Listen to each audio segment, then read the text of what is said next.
2 years later, when Absalom's sheep shearers were at Baal Hazor, near the border of Ephraim, he invited all the king's sons to come there. Absalom went to the king and said, "Your servant has had shearers come. Will the king and his attendants please join you?" "No, my son," the king replied.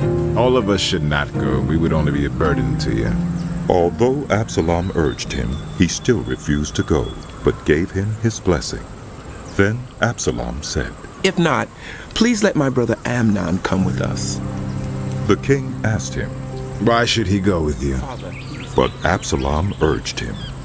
So he sent with him Amnōn and the rest of the king's sons. Absalom ordered his men, "Listen, when Amnōn is in high spirits from drinking wine, and I say to you, strike Amnōn down, then kill him. Don't be afraid. Haven't I given you this order?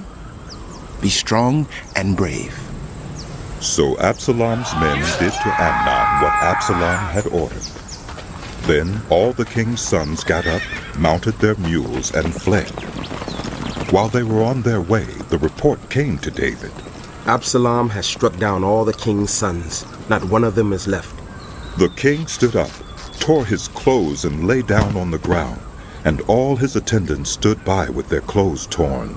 But Jonadab, son of Shimeah, David's brother, said, "My lord should not think that they killed all the princes.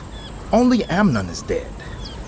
This has been Absalom's express intention ever since the day Amnōn raped his sister Tamar. My lord, the king should not be concerned about the report that all the king's sons are dead. Only Amnōn is dead." Meanwhile, Absalom had fled. Now the man standing watch looked up and saw many people on the road west of him, coming down the side of the hill. The watchman went and told the king. "I see men in the direction of Horonaim, on the side of the hill." Jonadab said to the king, "See, the king's sons have come. It has happened just as your servant said." As he finished speaking, the king's sons came in, wailing loudly.